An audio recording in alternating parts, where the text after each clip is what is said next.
very distinguished members of the audience, ladies and gentlemen. Well, I'd like to begin really by complimenting Dr. Serene and also the Chief Minister.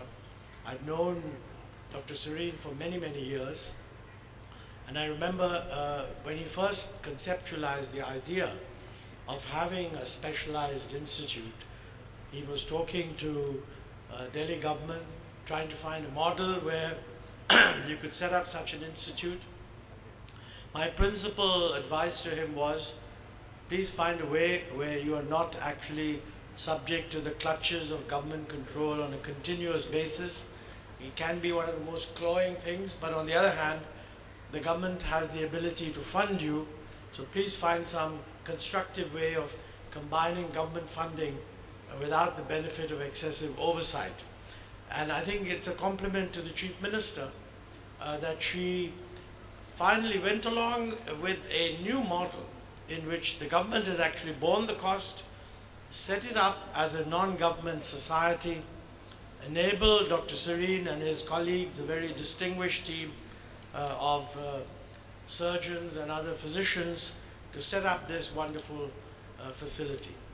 Actually, we talk a lot in the context of the 12th plan about the importance of the health sector, and I think we also recognize that in terms of the public contribution to the country's health, we have been lacking. You know, opinions vary on how much resources should be spent on health. Typically in India, the total expenditure incurred by the government and the individuals out of their own pocket on health is sort of estimated somewhere between 5 and 6% of GDP. In the United States, it's more than 15%. And obviously, they're a very rich country. The interesting thing is that our percentage is not so different from the percentage spent on health in other developing countries. But the difference is that elsewhere, the role of government expenditure in this total is much higher. So actually, in our situation, until very recently, government expenditure was less than 1% of GDP. When I say government, I mean center and states put together. So out of a total of maybe 5% or a little more GDP, only about 1% was coming from the government. And the vast majority of people that we have talked to say that in India, government ought to be spending 2.5 to 3% of GDP on health. So that, if you just look at it in terms of what the central government and the state governments have to do, it's actually a sector which should get a huge increase in expenditure. Of course, what this will mean is that individuals will have to spend less out of their own pockets. And that balance is something that we need to do. Within that total, there's an issue of how should the government be spending on health. And clearly, there are many, many things that one has to keep in mind when you look at health expenditure. I mean, there is obviously expenditure on curative health, which is really what clinics and hospitals at different levels in the health system are looking at.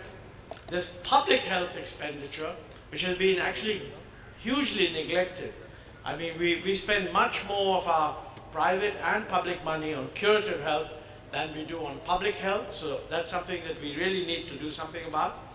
We do much more on curative than we do on preventive, and I think that is an area where a lot more can be done. And finally, of course, as Dr.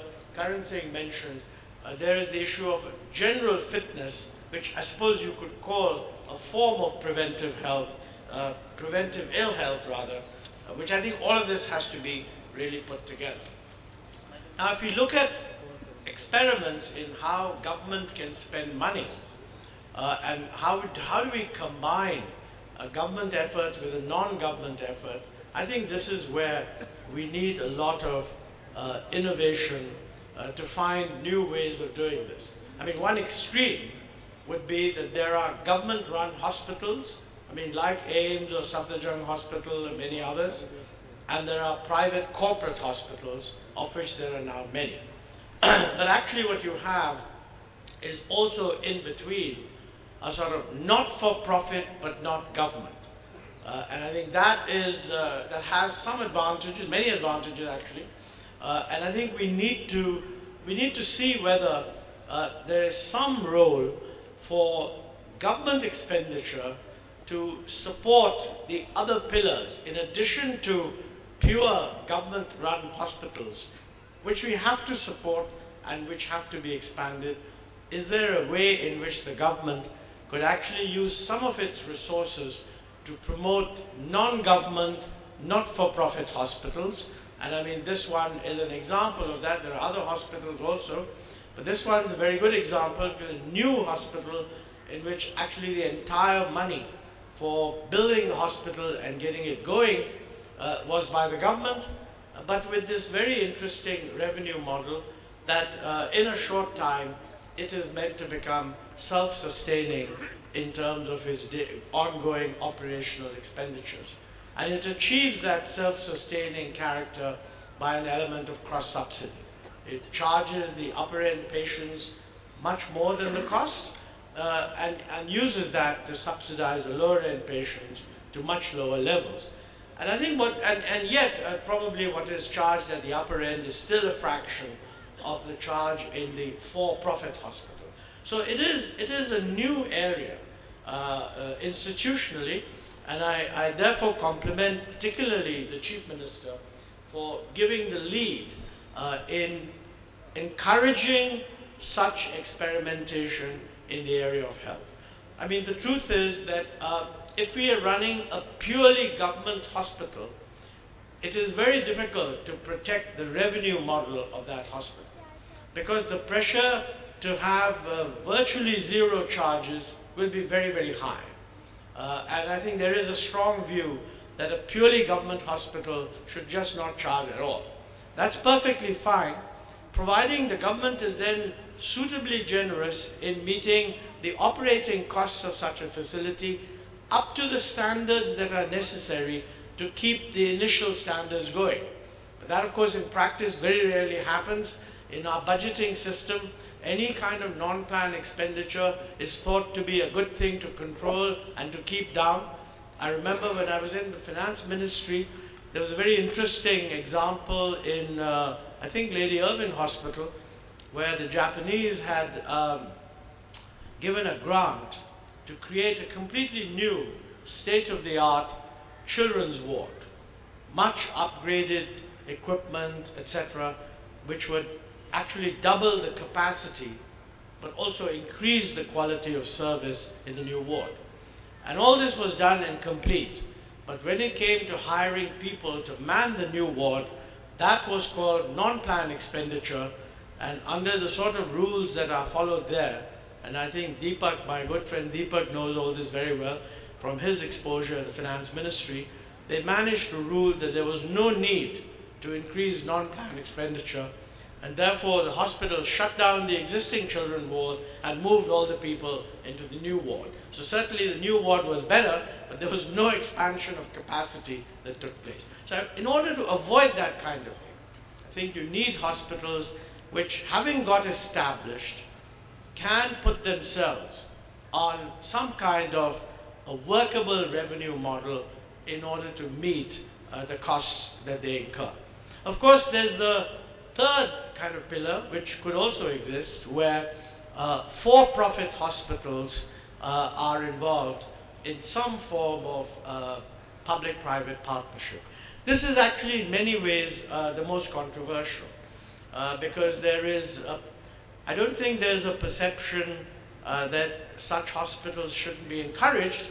I mean, there's a perception that there's a demand for this, and that's fine for whoever can pay for it, but there's a great reluctance to use public money in a private-public partnership with for-profit hospitals. Whatever the merits of that, and I personally feel that there are ways of collaborating even there, which would enable existing facilities to be used for the benefit of poorer patients through much better contractual agreements, there should be no such hesitation in supporting this middle category of not-for-profit but non-government hospitals.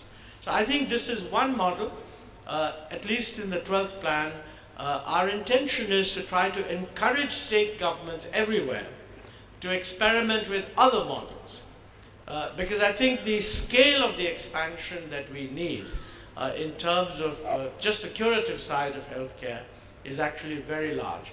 And this is going to be especially so as we move up the income ladder and life expectancy increases. I mean, we will transit from a complete preoccupation with the disease patterns typical of a low-income society with low life expectancy to the disease patterns that are bound to exist in a high-income society where life expectancy increases.